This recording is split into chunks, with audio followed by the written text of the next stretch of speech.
The numbers tell us it's clear, tell us a clear and convincing story. We're going to win this race. Joe Biden close to winning the presidency. He takes a lead in battleground states as the final votes are being counted. And stopping the spread of the coronavirus, the restrictions now in Denver and across the metro to keep case numbers down. When it comes to the spread of the coronavirus, we're on a very dangerous path. Plus a sanctuary home to dozens of horses in danger of shutting down. The founder desperate for help to keep everything she's worked so hard for alive. Good morning to you. I'm Katie LaSalle and welcome to Denver7 News. I'm Eric Lufer. Thanks for joining us. We'll start with the nice weather out there to start off our weekend. Katie, pretty nice. Oh, yes. It's a gorgeous morning under a partly cloudy sky from City Park. Camera's freezing up. It needs its extra cup of coffee on this Saturday morning. But in terms of our weather headlines, it will be one more dry and warm afternoon. High temperatures are expected to climb to the 70s here in Denver, but we do have our next front set to move in tomorrow, starting with mountain snow and then dropping our temperatures in Denver, bringing some light snow to the metro area, looks like through the day on Monday. Temperatures, though, right now we're off to a very mild morning, 60 degrees downtown, 63 already out of the airport, but the winds are gusty, especially over the eastern plains, sustained from the south-southwest. Your biking forecast for this afternoon, low 70s across the Front Range and eastern plains, but those big changes are on the way. I'll take you through the hour-by-hour forecast, how much snow, when and where we're expecting, still to come. All right, Katie, thank you. The polls have been closed for days, but we still don't know for sure who will win the White House. Votes are still being counted in key battleground states: Arizona, Nevada, Pennsylvania, North Carolina, and Georgia.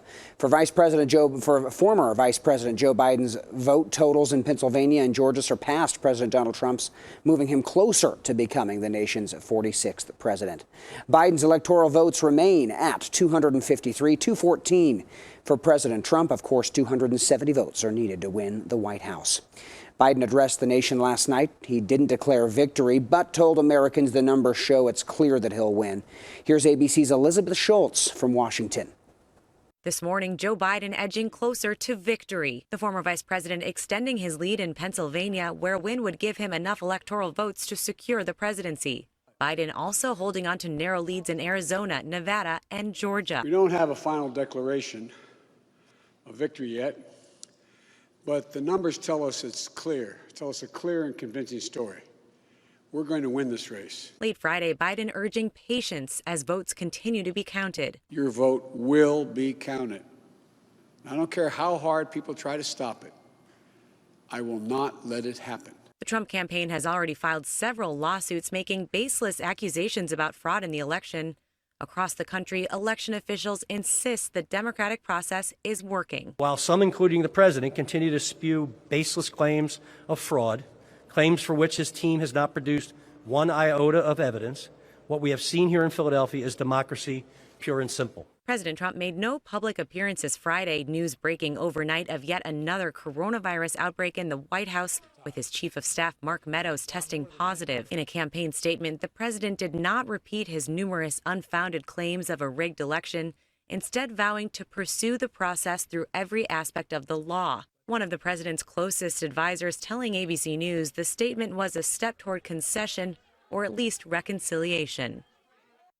Neither President Trump nor former Vice President Biden has any public events scheduled for today. A source tells ABC News Biden spent most of yesterday with his family and, like many Americans, watched and waited for the results of the vote.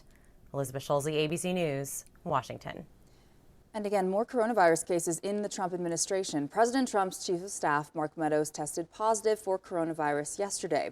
We know Meadows was most recently with the president early Wednesday morning in this almost entirely maskless crowd when the president claimed victory before several states were called. 4 other White House staffers also have tested positive, according to ABC News. The news comes as the U.S. reported more than 125,000 coronavirus cases, the single highest day total since the pandemic began. Colorado also set a new record for the highest single-day increase in cases. More than 3,400 cases were reported yesterday. And Colorado also has its highest number of hospitalizations to date. There are more than 1,000 people hospitalized with a confirmed or a suspected case.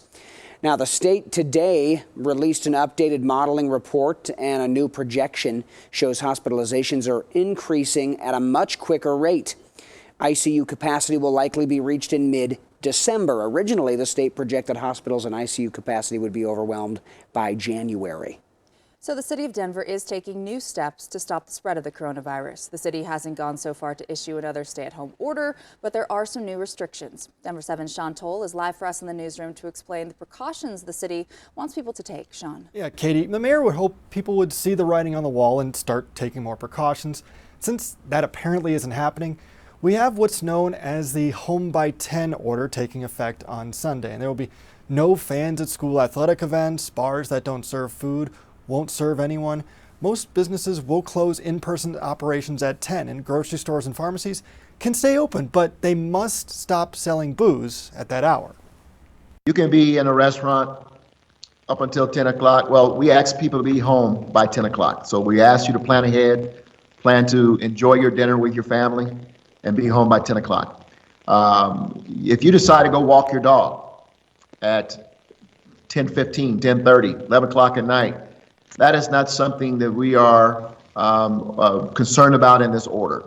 What we're concerned about is the public commingling after 10 p.m. And Adams County is also imposing a more strict curfew at 10 p.m. starting tonight. Back to you guys. CU Buffs football kicks off tonight. Fans won't be allowed at Folsom Field when the Buffs host UCLA, except the families of players and coaches. This is under Pac-12 rules. Mascots won't be allowed on the field, so Ralphie won't be running either. Kickoff is at 5. The NFL is updating its coronavirus protocols because of an increase in cases. Just yesterday, at least 5 teams reported a positive COVID test among players or staff. One of those teams with a positive test, the Atlanta Falcons, the Broncos' opponent this weekend. Well, the league is expanding its sideline area so teams have more space for social distancing. Masks will now be mandatory for players before and after games, also at halftime. For teams with infected players or players that may have been exposed, in-person meetings will now be prohibited. And despite the Falcons having that positive test, the game against the Broncos tomorrow is still on. Kickoff set for 11 tomorrow morning in Atlanta. But the Broncos will not have Shelby Harris this week. Harris was in close contact with a COVID-positive person this week and is now in quarantine. Nick Rothschild will have more on the Broncos and the Colorado Buffs coming up in just about 20 minutes.